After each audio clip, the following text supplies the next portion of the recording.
Alright, सो अभी हम GS के बारे में डिस्कस करेंगे एंड जीएस की क्वेश्चंस ये है कि भाई 65 डेज के आसपास का समय बचा हुआ है, तो क्या कर लिया जाए इसमें ताकि जीएस में अच्छे स्कोर हो सके। अगर आप इन तीन कैटेगरी में से किसी एक कैटेगरी में फॉल करते हैं तो आप इस वीडियो को देखिएगा, अदरवाइज मत देखिएगा।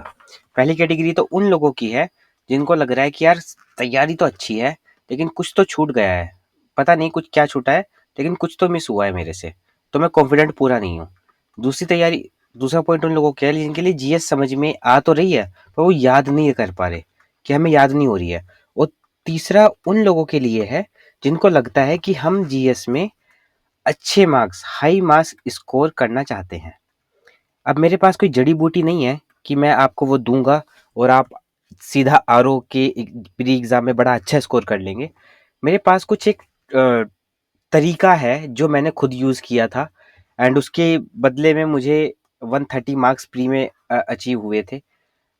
वो तरीका मैं आपके साथ डिस्कस करने की कोशिश कर रहा हूँ। हो सकता है कि जो ट्रिक मैं आपको बताने जा रहा हूँ उससे आपकी बहुत सारी प्रॉब्लम ऑलरेडी जो बनी हुई हैं वो सोल्व हो जाएंगी, राइट। मेरी कोशिश भी यही है कि आप में से अधिकतर की मैं प्रॉब्लम सोल्व कर सकता हूँ इस तरीके से। देखिए, पहले तो हम ये समझते हैं कि हमारे पास 140 क्वेश्चंस हैं जो जीएस से हमें डील करने हैं। इसमें से हम जो 20 क्वेश्चन की स्ट्रेटेजी करंट को लेके है वो हम पहले ही डिस्कस कर चुके हैं, जिसमें हमने बहुत गहरा फोकस किया है। जीएस हर कोई पढ़ के जाएगा, हर कोई मार्क्स अच्छे स्कोर करने की कोशिश करेगा, पर करंट की जो 20 क्वेश्चंस हैं ये may be a king maker हो सकता है। तो इसकी स्ट्रेटेजी तो हमने डिस्कस कर ली है। अ, आप जाके प्लेलिस्ट में चेक कर सकते हैं अगर आपने वो वीडियो नहीं देखी है तो। अ, अब हमारे पास बचते हैं 120 क्वेश्चन। ये शुद्ध रूप से जीएस से आते हैं, राइट।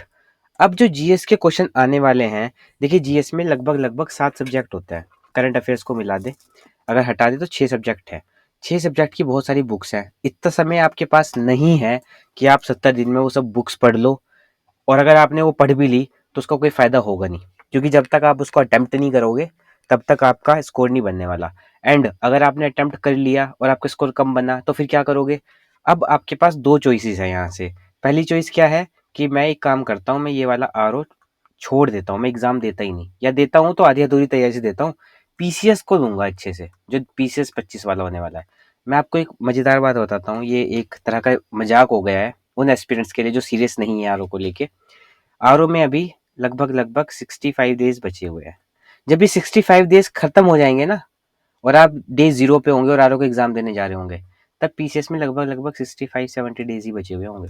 तो जिस पोजीशन पे आप आज हो आरओ के लिए, उसी पोजीशन पे आप उस दिन होंगे जब आप आरओ का एग्जाम देने जा रहे होंगे, और पीसीएस के लिए आप सेम पोजीशन में होंगे। कोई पोजीशन आपकी चेंज नहीं होगी। तो देखिए, भलाई आपकी इसी में ही है कि जो आप करना चाह रहे हैं ना, वो आप आरओ के लिए करके छोड़ दें, अपना 100% दें। क्योंकि अगर ये आपने 100% दिया ना अपना, तो ये आपको आरओ में तो काम आएगा ही आएगा। अगर लेट सपोज किसी वजह से आरओ मिस हो गया तो वो पीसीएस में बहुत बहुत ज्यादा काम आ जाएगा, ठीक है। अभी जो मैंने आपको सारी बातें बताई हैं इनका कोई औचित्य नहीं होगा जब तक हम ये ना समझ लें कि हमें करना क्या है। देखिए, 65 डेज बचे हुए हैं, 65 डेज में हम क्या क्या कर सकते हैं, हमें उस पर फोकस करना है। हमें पैनिक नहीं होना है, हमें घबराना नहीं है, हमें 65 डेज की अपनी स्ट्रेटेजी को देखना है। पहला क्या है, इंपॉर्टेंट टॉपिक्स पे फोकस करना है। मैंने पॉलिटी के इंपॉर्टेंट टॉपिक्स की लिस्ट आपको ऑलरेडी टेलीग्राम पे दी हुई है, राइट। जो लोग टेलीग्राम पे नहीं है आप ज्वाइन कर सकते हैं, नीचे डिस्क्रिप्शन में लिंक है। अभी जो जियोग्राफी है, हिस्ट्री है, और बाकी इकोनॉमी हो गया, एनवायरनमेंट हो गया, इनकी मैं लिंक प्रोवाइड करा सॉरी इनकी मैं जो एनालिसिस है वो आपको प्रोवाइड करा दूंगा very in very short time, right. तो उसके लिए आप पैनिक मत होइएगा कि आपको इनके इंपॉर्टेंट टॉपिक नहीं पता है, वो मैं आपको प्रोवाइड कराने वाला हूँ।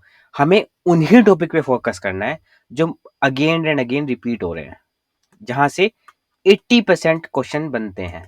देखिए, अगर आपको नहीं पता है तो मैं आपको एक मैथमेटिकल का जो एक स्टैटिस्टिक है उसका एक नियम बताता हूँ। ये पूरी दुनिया पे लागू होता है, भले ये मैथमेटिक्स से है लेकिन ये सोशियोलॉजी, आर्ट, कल्चर हर किसी पे लागू होता है। दुनिया की 20% प्रॉब्लम का सोल्यूशन 80% लोगों के पास है, और 80% प्रॉब्लम का सोल्यूशन सिर्फ 20% लोगों के पास है। अब इसको जो नहीं समझे हैं मैं उनको दोबारा समझाना चाहता हूँ। अगर आप 20% सिलेबस पढ़ के जाओगे तो उस सिलेबस में से 80% सवाल आएंगे, और बचे हुए 20% सवाल 80% सिलेबस में से आएंगे। यानी कि कुछ सिलेबस का पार्ट इतना ज्यादा इंपॉर्टेंट होता है कि वो मैक्सिमम पेपर पे असर छोड़ता है, और जो बाकी बचा हुआ पार्ट है वो बहुत कम पेपर पे असर छोड़ता है। हमें उस 80% को ढूंढना है, सॉरी, हमें उस 20% सिलेबस को ढूंढना है जहां से 80% रिजल्ट निकल के आ रहे हैं। इसको बोलते हैं 80-20 का लो। अगर आपको ये बात समझ में नहीं आई तो गूगल कर लीजिएगा इसको, वो गूगल आपको बता देगा कि 80-20 लो क्या बोलता है, राइट। और ये हर जगह लागू होता है, कभी बैठ के सोचना आराम से, ये आपकी पर्सनल लाइफ में भी लागू हो रहा होगा। Now come to the point. ये तो खैर मैंने आपको ज्ञान की बात बता दी। अब हमको क्या करना है इस समय पे जो हमारे पास बचा हुआ है, हमें मैक्सिमम से मैक्सिमम टेस्ट अटेम्प्ट करने हैं जितने हम कर सकते हैं। अच्छा, अब टेस्ट अटेम्प्ट कर तो लूं मैं, अब आपके मन में एक जेन्युइन सवाल आएगा। कुछ एस्पिरेंट होंगे जो स्क्रीन के उधर बैठे हुए हैं, तो अब मुझसे अपने आप से पूछोगे कि सर टेस्ट तो मैं अटेम्प्ट कर लूंगा भाई, लेकिन मैं वो टॉपिक ही नहीं जानता हूँ। पॉलिटी के मैं टेस्ट देने बैठ गया, मुझे फंडामेंटल राइट आता नहीं है, मैं क्या टेस्ट दूंगा? इससे अच्छा तो मैं टेस्ट ही छोड़ देता हूँ। देखिए यहाँ ही इसी पॉइंट पे, इसी क्रूशियल पॉइंट पे मैं आपके लिए हेल्प लेके आया हूँ। वो क्या है कि जो टेस्ट होंगे वो इस तरह से बनवाए गए हैं या बनवाए जा रहे हैं, as I am talking with you, कि आपका अगर कॉन्सेप्ट अधूरा है, अगर आपने कोई कॉन्सेप्ट नहीं ठीक से पढ़ा है या आपको उस कॉन्सेप्ट में डाउट हो, तो सिर्फ टेस्ट दे के आप भाग मत जाइए कि टेस्ट दिया नंबर देख लियो बस खत्म। नहीं, वो टेस्ट इस तरीके से क्वेश्चन को फ्रेम किया गया है कि वो क्वेश्चंस वहां टारगेट करेंगे जहां से इंपॉर्टेंट टॉपिक निकल रहे हैं।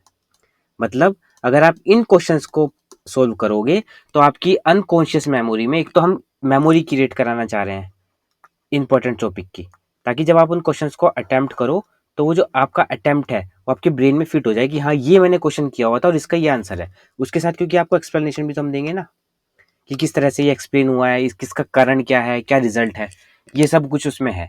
अच्छा, ये जो टेस्ट सीरीज की मैं बात बोल रहा हूँ ना कि टेस्ट मल्टीपल टेस्ट करेंगे, वो हम करेंगे। हमसे मेरा मतलब है हम, ये जो चैनल है इस पे हम उस टेस्ट को कराएंगे टेलीग्राम पे।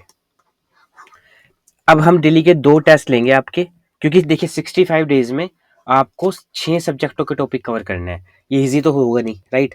आप में से जो लोग सीरियस हैं वो जुड़ जाइएगा, जो लोग यूपी पीसीएस 2025 की तैयारी कर रहे हैं वो जुड़ जाइएगा, जो लोग 2026 की तैयारी कर रहे हैं वो शायद जुड़ सकते हैं अगर उनका मन करे तो, क्योंकि हम इसमें कॉन्सेप्ट भी आपको एक्सप्लेन करा रहे हैं। ओके, तो हम इस पूरे इसमें 2 टेस्ट करेंगे, ये मैंडेटरी हो जाता है अगर हमें 65, मतलब ऑलमोस्ट ऑलमोस्ट 150 टॉपिक्स बैठते हैं, इसके थोड़ा नीचे है, पर 150 टॉपिक्स को अगर हमें 65 डेज में पूरा करना है तो हमारी नेसेसरी है कि हम एक दिन में 2 टेस्ट दें। हो सकता है कभी ज़्यादा भी देना पड़ जाए, पर मैं 2 टेस्ट, 2 अगर छोटे छोटे टॉपिक्स हैं उनको कन्वर्ज कर दूंगा एक ही टॉपिक में, राइट। 2 स्मॉल टॉपिक्स को हम एक ही टॉपिक में जोड़ देंगे। Okay, next point. लेकिन आपको ये टेस्ट देने ही क्यों हैं? आप कोई और किसी टेस्ट सीरीज को क्यों नहीं दे सकते? देखिए पहले तो मैंने आपको एक्सप्लेन किया था, टेलीग्राम चैनल पे ही एक्सप्लेन किया था आपने, कि जो टेस्ट सीरीज ट्रेडिशनली मार्केट में चल रही हैं उनमें क्या खामियां हैं। मैं आपको एक चीज दिखाता हूँ पहले। ये देखिए, मैक्सिमम जो 68% को, ये आपने ऐसा एनालिसिस क्वेश्चंस का पहले कभी देखा नहीं होगा, क्योंकि कोई करता भी नहीं है और किसी को करने की जरूरत भी नहीं है, क्योंकि इसके बिना करे ही कोचिंग इंस्टीट्यूट पे भर भर के पैसा आता है। देखिए 68% जो क्वेश्चन है वो ऐसे सवाल होते हैं जो एक ही टॉपिक को डील करते हैं। अगर फंडामेंटल राइट से है तो फंडामेंटल राइट से ही होगा। 35% के ऐसे सवाल होते हैं जो 2 टॉपिक को डील करते हैं, फंडामेंटल राइट और डीपीएसपी को घुमा देंगे, आपस में मिला देंगे। 43% ऐसे होते हैं जो 3 से ज्यादा टॉपिक को आपस में डील करते हैं, फंडामेंटल राइट भी हो गया, प्रेम्बल भी होगी और डीपीएसपी भी हो गया, हो सकता है सिटीजनशिप में भी आ जाए वो, राइट। 4% टॉपिक ऐसे होते हैं जो 2 सब अलग अलग सब्जेक्ट को डील कर रहे होते हैं। एनवायरमेंट के साथ हिस्ट्री का क्वेश्चन पूछ ले, इस तरह से। अगर आपको एग्जाम में मार्क्स गेन करने हैं तो आपको ये फोकस करना पड़ेगा कि ये जो टॉपिक है ये सबसे आसान है, सबसे ज़्यादा मार्क्स गेनिंग है, और उसके बाद सबसे ज़्यादा मार्क्स इसमें आ सकते हैं। तो 70 और 35 कितने बैठते हैं? यही आपके, ओके, तो ये देखिए 68 क्वेश्चन वो और 35 क्वेश्चन ये। अभी आपकी इसमें 150 में से इनको देखिएगा, कभी आप इसको देख रहे हो 100 क्वेश्चन में से, तो 100 क्वेश्चन की सेंस नहीं बनेगी। इसको आप 150 क्वेश्चन में से देखिएगा, तो 68 ये, लगभग 70 मान लीजिए इसको, और ये 35, यानी कि 105 क्वेश्चन। 105 क्वेश्चन आप बैठे बैठे सोल्व कर सकते हैं। कहाँ से? आप 105 क्वेश्चन बैठे-बैठे सोल्व कर सकते हैं इन 2 टॉपिक पे कमांड करने से, बस आपको इतना ही करना है और यही कट ऑफ पे आपको पार लेके चला जाएगा। अब जो इस क्वेश्चन को ये जो टेस्ट सीरीज़ को डिज़ाइन किया गया है ना, जिन्होंने किया है, अब उनकी बात तो मैं आपको बाद में बताऊँगा। पहले मैं आपको इस टॉपिक्स की ये जो टेस्ट सीरीज़ है, बनवा रहे हैं जो हम, उसमें आपके 2 रीज़न मैं बताता हूँ। पहला तो क्या है ना कि जो 2024 में ना पीसीएस का ट्विस्ट आया था, हम उसके लिए अपने आप को रेडी रखना चाहते हैं कि अगर इस बार आरओ में वो ट्विस्ट आए, और देखिए आरओ पोस्टपोन होने के बाद हो रहा है, ये पेपर कैंसिल हुआ है उसके बाद हो रहा है। देखा ये गया है कि जो इस तरह के एग्जाम होते हैं वो अधिकतर टफ आते हैं। तो जो 2024 का ट्विस्ट है वो आरओ में ना जाए, तो उससे आपको बच के रहना है। तो ये हम सेफ गार्ड आपको मिलेगा इस तरह से। टाइप ऑफ जो क्वेश्चंस हैं, वो जो उनका परसेंटेज है, टाइप ऑफ क्वेश्चंस मैंने आपको बताया था, एक सिंपल एमसीक्यू होते हैं, एक स्टेटमेंट बेस होते हैं, एक असर्शन और रीजनिंग बेस होते हैं, एक क्रोनोलॉजिकल बेस होते हैं, एक मैच द एबी बेस होते हैं, राइट। एक मल्टीपल स्टेटमेंट होते हैं। इस तरह के 5 क्वेश्चन होते हैं। इन 5 क्वेश्चन का अलग अलग वेटेज हमारे पास तय है कि कमीशन अगर पूछेगा तो ये क्वेश्चन किस हिसाब से पूछेगा, उसी हिसाब से पेपर की डिफिकल्टी सेट होती है। तो ये पांचों के पांचों सेट हमने इसी जो परसेंटेज है उस हिसाब से हमें आपको प्रोवाइड कराने वाले हैं। ये सिंगल टेस्ट हम नहीं लेंगे, बल्कि लेवल में ये टेस्ट होगा, अल्फा बीटा गामा। ये अल्फा बीटा गामा क्यों है, इसके लिए भी मैं आपको बता दूंगा इसका रीजन क्या है अल्फा बीटा गामा होने का। और ये आपके नोट्स की तरह काम करेंगे। जब आप इस चीज को पूरा कर लोगे तो ये आपको एज अ नोट्स फील होंगे कि हाँ यार, प्रस्तावना की मैंने टॉपिक सॉल्व कर लिया, अब जो ये सोल्यूशन है यही तो मेरे नोट्स हैं, इससे तो बाहर मैं अपने नोट्स भी नहीं बना सकता हूँ। अब ये देखिए किसने बनाई है टेस्ट सीरीज और कौन बना रहे हैं इस समय। ये जो भी वो व्यक्ति हैं, मैं उनका नाम आपको नहीं बता सकता due to some confidential reasons. वो एक बहुत रेपुटेड यूनिवर्सिटी के प्रोफेसर हैं और उन्हीं का आइडिया था कि क्लासिफिकेशन को अल्फा बीटा गामा पे करना चाहिए। ओके सो ये उनकी देन है इस टेस्ट सीरीज को, और ये टेस्ट सीरीज आपको एक अच्छा स्कोर देके जाएगी।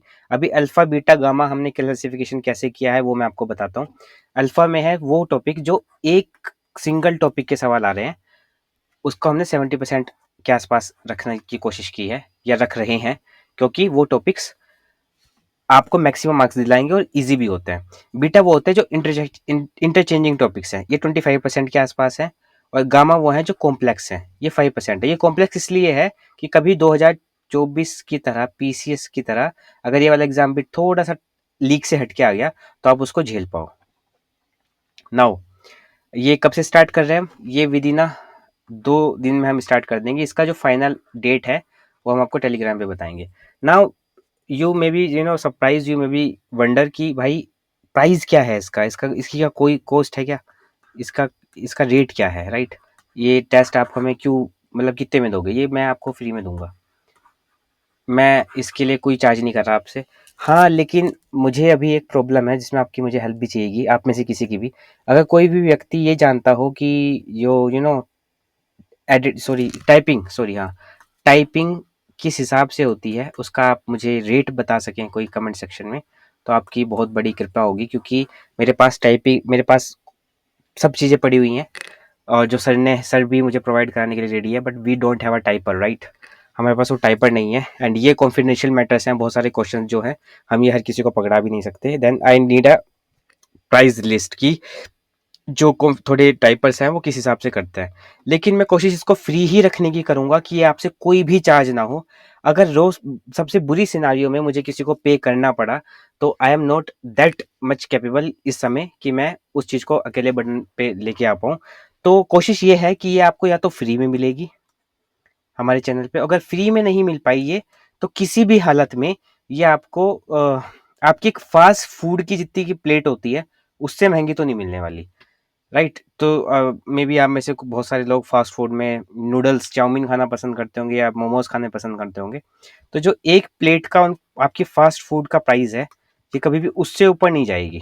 क्योंकि ये सब कुछ हम पैसे कमाने के लिए नहीं कर रहे हैं, ये सब कुछ हम कर रहे हैं कि उन स्टूडेंट्स के लिए जिन्होंने मुझे मैसेज किया, और बकायदा ये सब चीज़ें ना, ये जो बिल्कुल कलेक्शन है, कैलकुलेशंस है, ये मैंने जब आपसे टेलीग्राम पे आपको मौका दिया ना, आप सबने मुझे अपने मैसेज भेजे, प्रॉब्लम भेजी, तो कई सारी चीज़ें ऐसी थी जो मैं, देखिए पब्लिकली आपने मुझे विश्वास रख के अपनी प्रॉब्लम बताई है, देन मैं पब्लिकली तो नहीं डिस्कस नहीं कर सकता। बट बहुत सारी मैसेज ने मुझे टच किया, पर्सनली बहुत टच किया। तो मुझे लग रहा है कि अगर हम किसी की हेल्प कर सकते हैं तो हमें करनी चाहिए, एंड उसमें हमारा तो कुछ जा नहीं रहा ना, आपकी हेल्प हो रही है तो। और मिसगाइडेड बहुत सारे बच्चे हैं जिन्हें ठीक से गाइडेंस नहीं मिल पाती, या जो उस गाइडेंस को अफोर्ड नहीं कर सकते, राइट? सो मैं इस प्लेटफॉर्म को थोड़ा इस तरह से बिल्ड कर रहा हूँ कि आप लोगों की थोड़ी हेल्प मैं कर सकूं अपनी तरफ से। और ये पैसे कमाने का जरिया तो नहीं है। अ, देखिए, मैं जब मेरी जेब से कुछ खर्च नहीं हो रहा है तो मैं आपसे भी कुछ नहीं ले रहा हूँ। अगर मुझे टाइपर क्योंकि देने ही पड़ेंगे ऑफ कोर्स, तो मैं इसे मिनिमम रखूंगा, बहुत ज़्यादा मिनिमम, कि यह हर कोई अफोर्ड कर सके इसको। इतनी ज़्यादा कम रेट में ही होगा।